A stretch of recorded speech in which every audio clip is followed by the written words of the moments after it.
Peggy 16.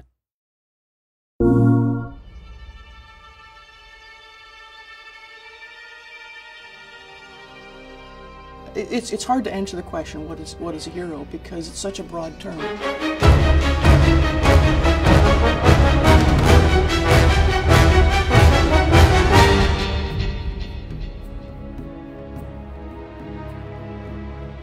A hero is something that we all ultimately aspire to be. You know, who doesn't want to be a hero? Who doesn't want to save the day? Somebody who has the ability to transcend, things the normal person is not able to do, or a normal person would be fearful of doing. A hero is the vessel for our secret wish. Someone, I think, who is courageous in spite of their fear. He's a destroyer. The hero is a destroyer. The hero brings forth the new light. That's why, it's that old saying, we run off into the sunset after the hero, does his thing. And it's about riding on into the new journey, because you need to transcend. Somebody who beats the odds. Somebody who goes above and beyond. Heroism is about what you do when nobody's looking. He's the person who goes forward when we're afraid.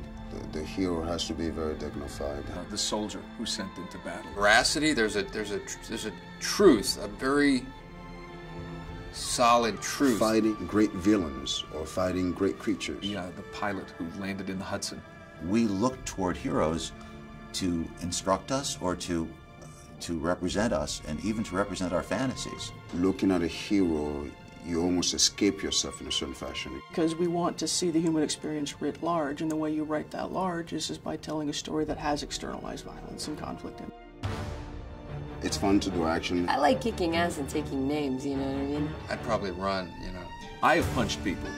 Almost broke my fingers. Definitely exhilarating to fight. I like to see the logic of the fight, so I know why he's kicking his ass. Handguns, love them. Just went to shoot some yesterday. It's cathartic, right? Fundamentally, the game is about action. In the midst of that, I'm trying to weave a story through. Can you find a story that both engages and instructs? I love making films that are physical if the character has something to defend.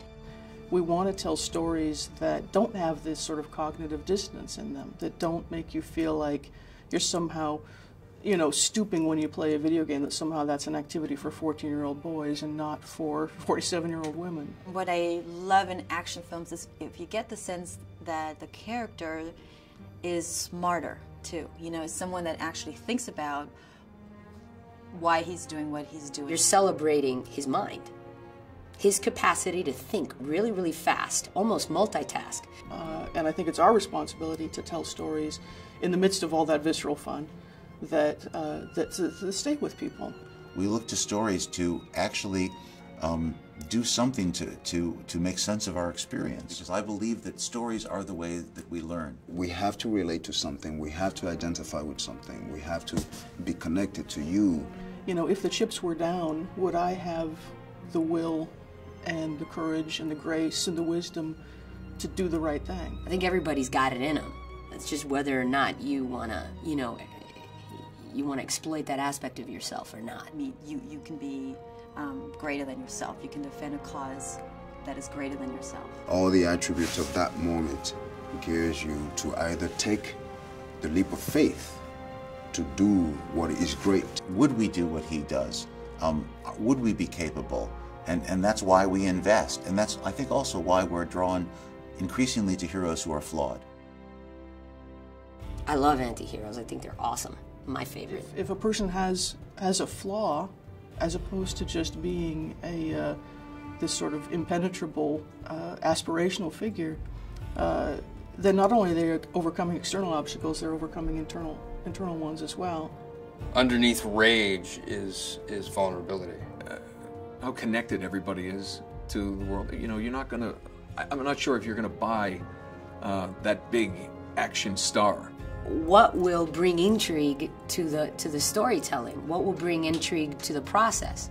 Only human flaw. The anti-hero has in him something dark, and that's an acknowledgement that we all have, that in us there is something dark. You watch the imperfections of a hero and you're saying, wow, it's like me. People like to relate. We want to be good, but we want what we want. I think that makes us want to see heroes who aren't just cardboard cutouts. We want to see the pain, and we want to understand that people, you know, have unlikable as well as likable qualities. They're often very ordinary people that are in extraordinary circumstances. True confidence comes from not caring what the outcome is. We don't get to choose how we start this life.